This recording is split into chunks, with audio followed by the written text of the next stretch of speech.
What's up, Browns fans? Nathan Zegura and the three-time Super Bowl champ, Gerard Cherry. It is the season finale of Training Camp Insiders presented by Snapple. Gerard, today, training camp wrapped up for the Cleveland Browns. We see right behind us right now, they're still getting some extra work, some conditioning drills after this practice, but we fully moved on into regular season mode. So not a ton to take away, but still good work and preparation, not only for Seattle, but probably some preparation for the Dallas Cowboys as well. Oh, yeah. Time is of essence, and you take advantage of all the time you have. Yes, you have a game on Saturday, but you will also prepare for the Cowboys as well because, again, it's about getting as many reps as you possibly can. And I agree with you, Nathan. Today's vibe certainly didn't feel like a training camp practice. It certainly had the feel of that this is week one. You're getting ready for the Dallas Cowboys, and there's nothing wrong with that because ultimately we realize the game that's going to take place on Saturday does not count, but what takes place on that Sunday a couple weeks from now and some change does matter. It certainly does. Today, probably some of the big stories coming out will be Pierre Strong, the Browns running back, had to leave practice early. Reports are that he was loaded in an ambulance, and Kevin Stefanski should have updates on him later. Certainly hope that Pierre is all right. And the other would be that Deshaun Watson started practice working with the ones in the one-on-one period, threw the ball very, very well, working one offense, one defense, not one-on-ones. Threw the ball very well to Elijah Moore, to Jerry Jeudy. But then as practice progressed, it felt like it was maybe one of those days where he takes a little rest with his shoulder, and Jameis Winston got the rest of the work. Right, and one of the things that's really impressive is how Deshaun's throwing the football. When you watch his passes, it's crisp, the spirals there, and you can feel the velocity as you watch it. So I've been very impressed with his throwing motion, Nathan, and really getting a sense and feel that all that's good to go. Now, him taking a break, we don't know if that's just part of his regimen of what he's doing, but ultimately I've been watching him throw the football, and I've been impressed with what I've seen. Yeah, the ball's been very accurate. The arm strength is clearly there at all levels of the field. And I mentioned Jerry Jeudy earlier. Now, we didn't get to see Jerry Jeudy a ton over the course of this training camp, but there is not a single day that he was out here where he wasn't making plays, and that continued today. Yeah, he's definitely as advertised when he's on the football field that you watch him and he's making plays. And for a guy that's his size, it's amazing the separation he gets at the line of scrimmage. Really impressed with his ability to get off of that press because we're one of the better pressing teams in the league. So when you are watching practice, you're watching a defensive secondary that does a good job at that, and he makes these guys look like it's really simple for him to get off the line of scrimmage. So I'm impressed with that. I'm excited to see how that translates during the course of the season. Yes, as am I. I've liked what we've seen from Jerry Jeudy a great deal. Now, one of the things we've talked about with this offense, it will have some new looks, and you probably won't see some of those things until that game against the Dallas Cowboys. We're still not sure who's going to be on the field really against the Seattle Seahawks, if they're going to go with Deshaun Watson, if he's going to get some reps or not. We'll find that out, I'd imagine, later on in the week. But one guy that I think is going to be so central to what the Browns do is our Pro Bowl tight end, David Njoku. And earlier today, Gerard caught up with the Chief. David, at this point in your career, you have been in many of training camps. Where does this one training camp rank for you? It has to be number one. It has to be number one because, number one, it's present, So present meaning it's a gift, having this is my 8th training camp. So I'm so grateful. May God have all the glory, and let's get after it. Now, when you're out there on the football field, what are you working on? Because you're to that place now where people are giving you, I believe, your proper recognition. So when you're out there on the football field, what are you thinking of from working? I'm going to work on this today. Do you take that approach, or is it generally just I'm just going to go out there and apply myself? Really everything, everything. Now, some days I'll have, more precise things that I work on, but I don't think I perfected anything regarding being a tight end, and I just want to be the best I can be. Now, last week we had the Vikings in town. That was heated. From a last preseason game standpoint to versus having a team come visit you for practice, where do you think it ranks far as the level of intensity? Oh my gosh, it's awesome. Every year we have a joint practice. It's awesome. It really shows, or it's a showcase of what you really have. You know what I mean? Because you don't really want to go full balls to the wall with your teammates. So having a different team come in and really trying to showcase what you can do, it's awesome. Now, I consider you to be one of the leaders on the squad.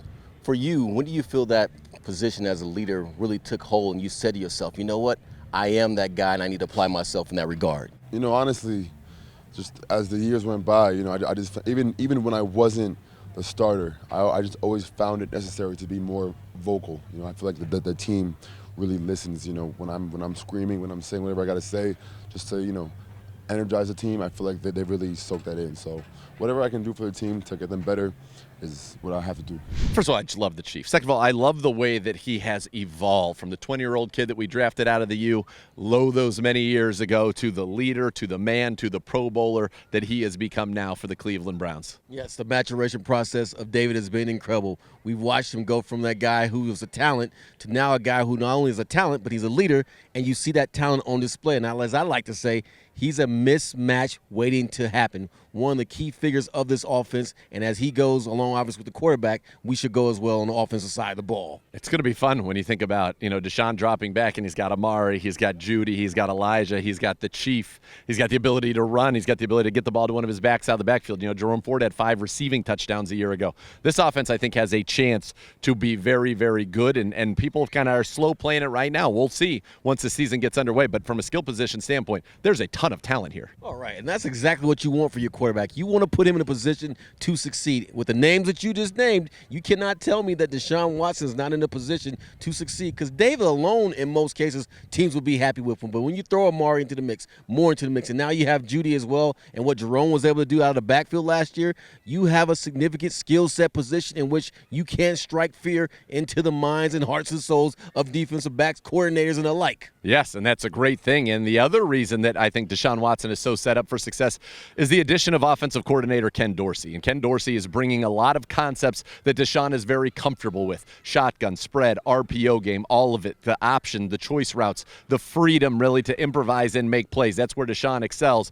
And Ken Dorsey, I'll tell you what, overwhelmingly positive reviews so far from everybody in the Browns. Take a listen to him, mic'd up. Let's go, be detailed now, let's go, be detailed. Coach Mike, today. I actually gotta say stuff today. Here we go, cues, get loose, get loose. Good, step up, let's go, good. Here we go. Work. Good. There. Good. Here we go, base, let's go. Great feet, great ball location. Here we go. Here you go, good. Good, over here.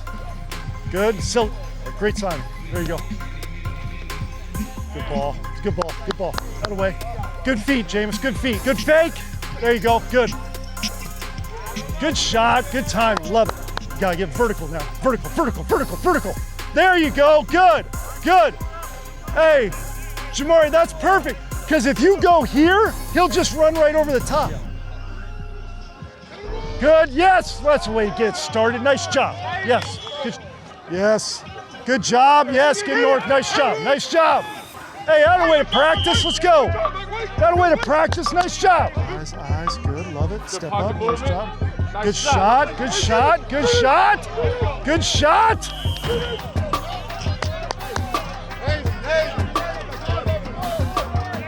Hey, Jordan, great job getting over there.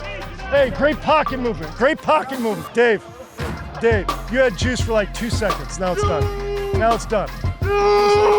2 seconds worth of juice. 2 seconds worth of juice. That's all you gave me. Good. Ladder. Yes, sir. Ladder. Everybody. Beat it, geeks. You do? I got a text. Somebody's like, dude, saw you on TV. Hairs get a little long. Quick. Get out of your hand. Hey, great work today. Good work. I'll see you guys inside. Cues. You can already see that closeness between offensive coordinator Ken Dorsey and Deshaun Watson, and they're going to be working hand in hand. Yes, Kevin Stefanski's still calling the plays, but that really means that Dorsey is kind of coordinating the offense and really spending a lot of time in that quarterback room with Deshaun Watson, Jameis Winston, DTR, and Huntley. Yeah, and that's so essential, especially, Nathan, when you have a guy in Dorsey who's played a position before on the pro level and obviously the collegiate level. So there's certain things, intangibles that he can relate to and feel because he's been in that spot. So that's going to help the communication, because at the end of the day, that's what it's all about, having the ability to communicate and get across a message to your quarterback from your coordinator and your coaches. And when you have that level of communication, what does that create? That creates symmetry. That creates a state in which you have stability. Yep. And that's the key to it all. Being able to communicate, have stability, and ultimately have production and make plays. And Ken Dorsey certainly brings that to the table. Yeah, I can't wait to see this unleashed in the regular season. As we said, training camp is over, but our coverage of the Cleveland Browns, it's never over. Always on the Browns social media channels as well as the Browns YouTube YouTube channel, youtube.com/Browns. You can get everything on this team, the great series Unleashed, as well as updates throughout the week, press conferences, everything you need to stay on top of things with your Cleveland Browns. And then we have the final preseason game coming up this Saturday, 10 p.m. Eastern. They're calling it Browns After Dark. I'll be on the TV call with Chris Rose and Aditi Kinkabwala on News 5. Gerard will be with Jim Donovan on the radio call with Ken Carman down on the sidelines on the University Hospitals Cleveland Browns radio network. Gerard, it has been an absolute pleasure. Always love doing this with you. We thank you, the great fans, for tuning in. This has been Training Camp Insiders presented by Snapple.